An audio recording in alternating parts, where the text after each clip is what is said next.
Welcome, everyone. Let's get started on a critical journey into the architecture of Claude. Today, we're mastering the technical mechanics of tokens and context windows, which are the lifeblood of any scalable AI application.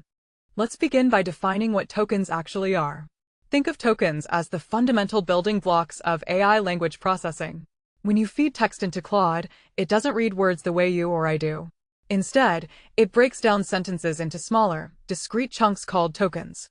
A token could be a single letter, a punctuation mark, a short word like the, or a piece of a larger, complex word. Why does this matter? Because absolutely everything Claude does, from understanding your initial prompt to generating a comprehensive response, and ultimately how your build for API usage, is calculated entirely in tokens. Understanding this is crucial because your prompt's length, the cost of your API calls, and the physical constraints of the model are all dictated by token counts. When you optimize your applications, you are essentially optimizing your token efficiency. By grasping exactly how text maps to tokens, you take the very first step toward building highly efficient, cost-effective AI solutions. Let's look at this diagram to visualize the tokenization process in action. On the left, we have our raw user text, "Hello World." As this string enters the system, it hits the tokenizer engine, the critical bridge responsible for translating human language into an AI-readable format. The tokenizer splits the string into distinct pieces. Notice how hello might be one token, world with the preceding space is another, and the exclamation mark is its own separate token. These individual tokens are then fed in sequence into Claude's processing engine. This visualization clearly demonstrates that Claude does not process a monolithic block of text. Instead, it digests a sequence of precise, numerical token representations. As an architect or developer, visualizing this pipeline helps you understand exactly where your payload size comes from before it even reaches the model.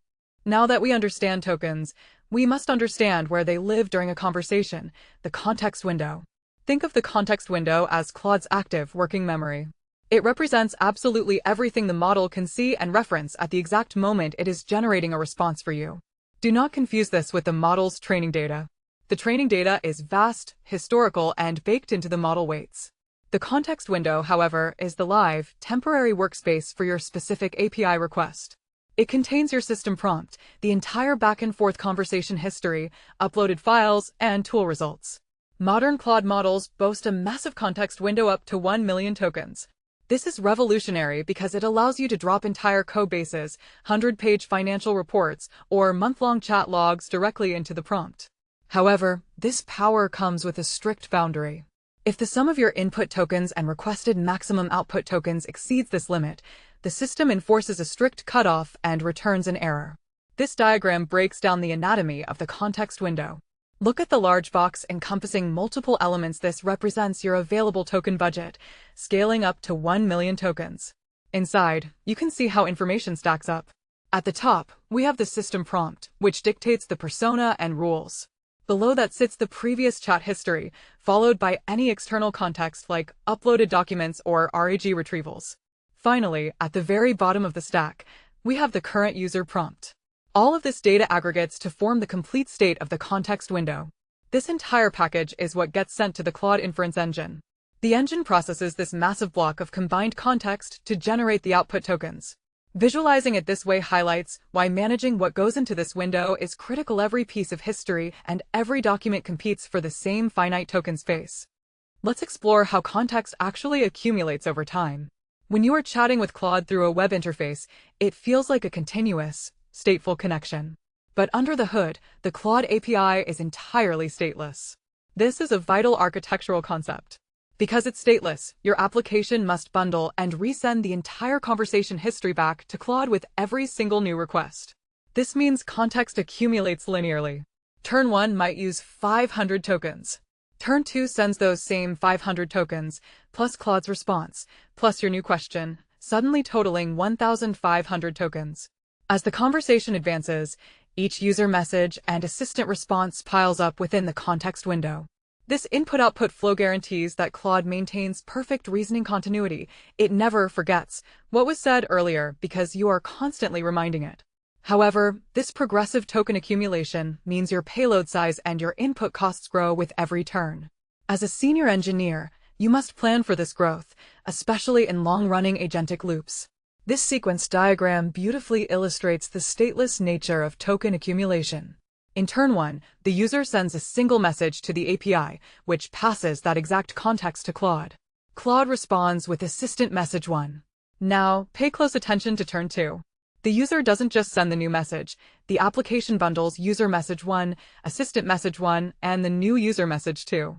The API sends this entire accumulated history to Claude as the new context. This pattern continues infinitely. Every new turn carries the weight of all previous turns. This visual is the perfect representation of linear context growth.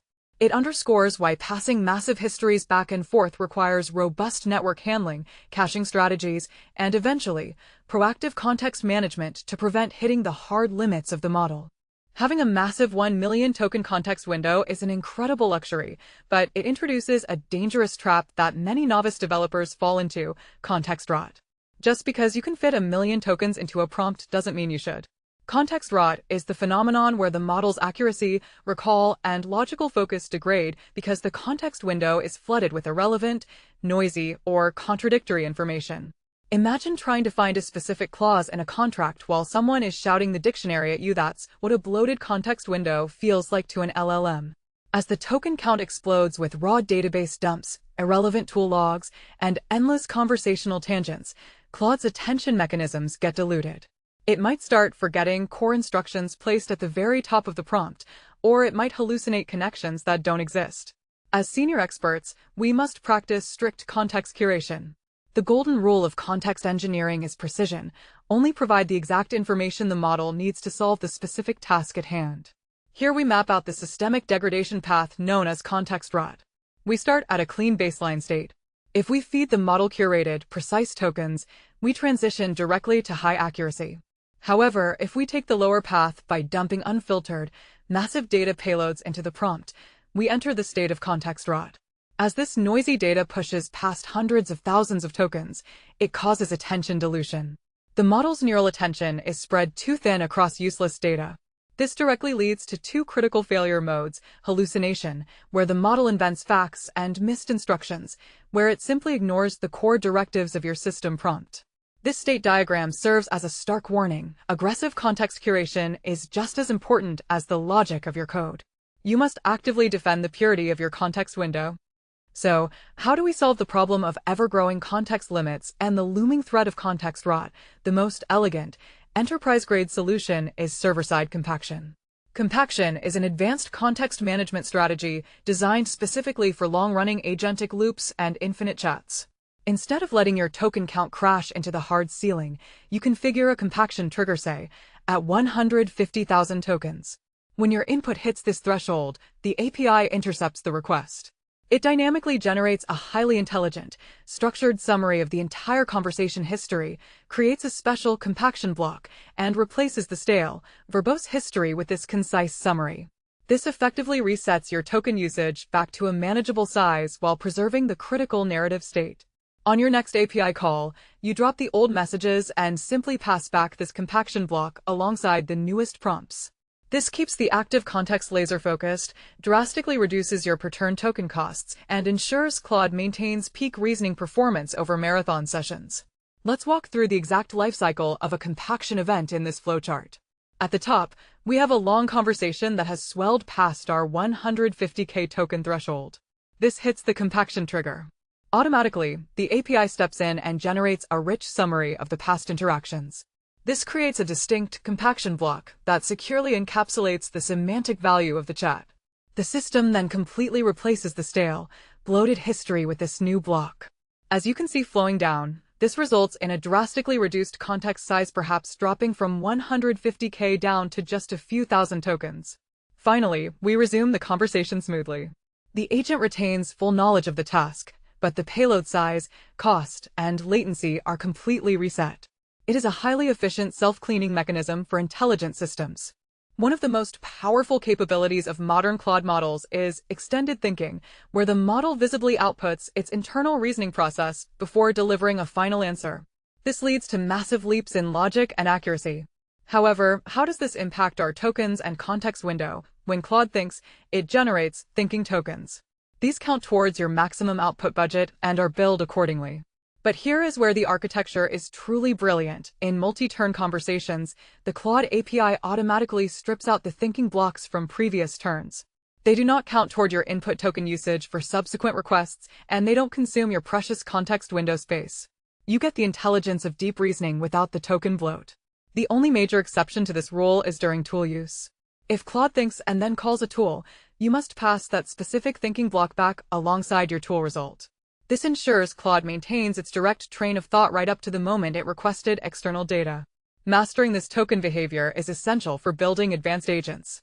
This sequence diagram illustrates the genius of thinking token management. On turn 1, the API sends the prompt, and Claude returns two things, think block 1, followed by final answer 1. Now, as the API prepares for turn 2, notice the critical note in the middle. When the history is sent back for the next turn, think block 1 is completely stripped out. The API only sends final answer 1 and the new prompt. Claude then generates a fresh think block 2 and final answer 2. This proves visually that past reasoning does not pollute your future context window. It keeps the token payload incredibly light, slashing costs on long conversations while still enabling state-of-the-art step-by-step reasoning on every single turn. Let's tie all of this together with a real-time, highly applicable use case, building an agentic RAG pipeline that analyzes a 100-page financial PDF while querying live market APIs. The challenge here is immense token volume. A 100-page PDF can easily consume 100,000 tokens. If we aren't careful, we hit context rot and rack up massive bills. To solve this, we implement our best practices. First, we load the PDF at the very top of the prompt and apply prompt caching. This slashes our input costs by 90% on subsequent tool loop turns because the PDF tokens are cached. Next, we use explicit JSON structured outputs and strict tool definitions to force Claude to extract data predictably. In our Python code, after every API call, we actively monitor response.usage.input tokens and response.usage.output tokens. If we approach the 1 million token limit during our agentic loop, we programmatically trigger a compaction event to summarize the history. This architecture seamlessly merges massive context handling with surgical token control, resulting in an enterprise-grade financial analyst agent. Look at this architecture diagram detailing our agentic RG workflow. We start by feeding our 100-page PDF into the system, immediately hitting a cache breakpoint to save costs.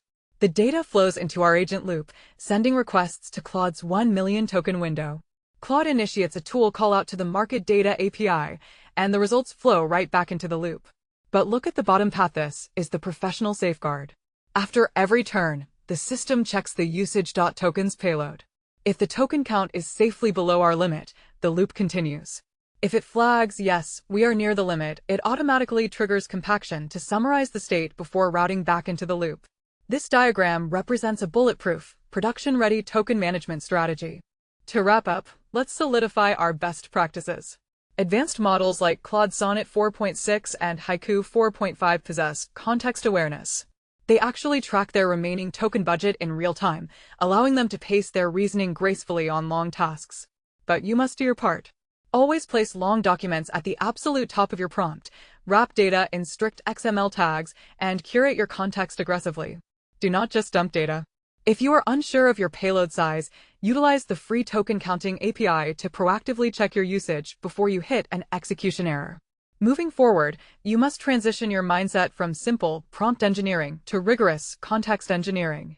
Mastering tokens and context windows is the defining line between an amateur script and a highly scalable, enterprise-grade AI system. Thank you for joining this deep dive. Be sure to like, subscribe, and visit quicktechie.com for premium certification prep, including Q&A banks, full ebooks, audiobooks, full-length training, and interview guides. Keep coding and see you next time. This final flowchart outlines your daily operational checklist for context engineering. You begin by designing your prompt, immediately moving to structure it with XML tags to separate instructions from data. Next, you formally pre-count the tokens. At the decision diamond, you ask, is my context safely under the limit? If no, you must route down to curate or compact your data, stripping out noise before trying again. If yes, you proceed to execute the API call. Finally, upon success, you continuously monitor usage stats and apply caching strategies for future turns. This simple, cyclical workflow guarantees that you remain in control of your token budgets, ensuring high performance, zero errors, and maximum cost efficiency. Follow this, and you will master Claude.